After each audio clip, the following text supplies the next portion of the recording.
Hello. So, when I was trying to decide what I wanted to talk about for my biopsychological talk, I wanted to make it relatable to as many people as possible. And I started thinking dancing.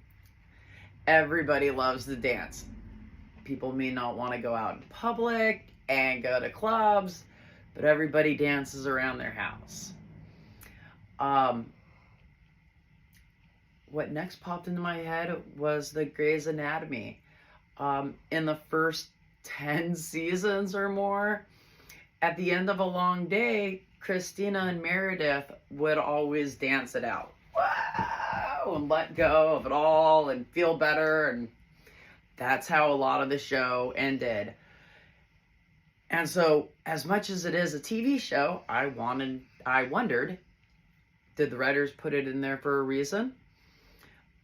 It is natural to symbolically learn things from TV, even though we don't mean to. And so I wondered if the writers added this so when we get stressed out after a hard day, we might imitate what they're doing. So I did a little searching around. And let me tell you what I found. So Bosso and team in 2021 discovered that dancing is just a pattern, and this type of pattern increases the brain's intra and intersynchronicity.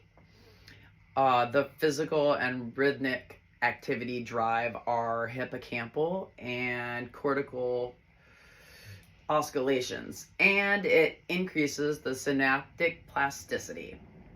It improves communication between our brain areas. Cognitively, socially, emotionally, our brains are designed to encode rhythm. It coordinates the brain's areas connected to memory and learning. I watched a TED Talk where Barrett in 2020 talks about how the cognitive faculties activate differently depending if you're listening to modern music or sentimental music. Sentimental music activates the Herschel's gyrus and the Broca's areas, just like modern music, but it also activates the prefrontal, frontal, cingulate, insular, parietal, occipital, and subcortical brain regions. That's a lot that the music's activating our systems. In 2015, Edwards found that dancing triggers the reward centers in our brains. Research shows that dancing takes mental effort, reduces stress, increases serotonin, and creates new neural connections. When it's done in a group, such as when you go out to the club, it involves social interaction, and the reward for that social interaction actually helps us with our long-term memory, our executive functions, and spatial awareness. When we imitate people, like when they're doing an awesome move and we want to copy it out on the dance floor, it directs the basal ganglia and it sends messages through the spinal cord to the cerebellum, and this helps our fine and complex motor skills. Mitarova and team in 2021 found that when people dance, the dorsal network area is strengthened with bilateral movements, so both sides of the body. It strengthens our perception, our attention, our body manipulation, and body representations.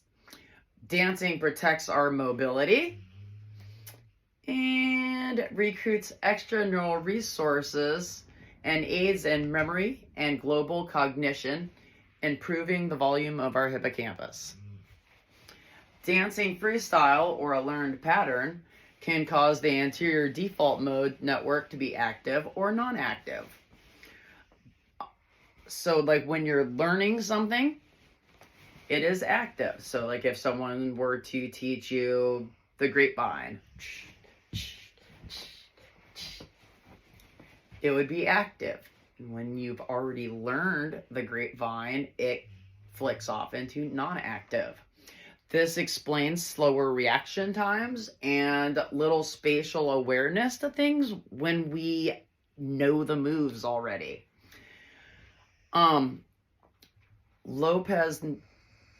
Neves and Jacobschi, I totally butchered those, I'm so sorry, in 2022 found our brains naturally make nitric oxide, which is 2 atoms, 1 oxygen, 1 nitrogen, and the nitric oxide controls our cardiovascular system, and in the brain, it strengthens the signaling between neurons and helps our adult stem cells.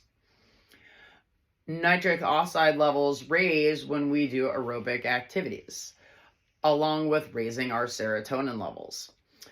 The central nervous system uses this nitric oxide and serotonin as transmitters for functions such as our cognitive functions, neuroplasticity, memory, learning, sleeping, body temperature, and positive mood. The last thing I wanted to tell you about was an article that I read. It was titled "Shake It Off, the Natural Response to Anxiety," written in 2020. When we shake our bodies, it's a cue to the brain's limbic system that it's time for the sympathetic nervous system to calm down. The article shared a theater exercise. The exercise was called the shakedown exercise, and while I was reading it, I couldn't help but to think about the hokey pokey. You put your right hand in, you put your right hand out, you put your right hand in, and you shake it all about. You do the hokey pokey and you shake yourself about, and that's what it's all about. So yeah, the hokey pokey will help you reset your nervous system a bit and tell it to calm down. So if I could summarize everything real quick for you, dancing is a way to release energy. It builds our intra and intersynchronicity. Rhythm is meaningful to our brains and encodes in our central nervous system. Dancing activates the motor system for both fine and gross motor skills. It coordinates movements in our basal ganglia, and the spinal cord receives those messages from the cerebellum. The dorsal attention network, the sensory motor system, the spinal cord, and the delta, alpha, beta, and theta frequencies all work together to coordinate our body and mind while strengthening the interconnectivity of the whole brain. Dance helps the brain's cognitive reserve stay at a higher level, making the anterior and dorsal networks more connected. So next time you're having a hard day, things aren't going right, or you're just feeling antsy, crank up the music and dance, baby!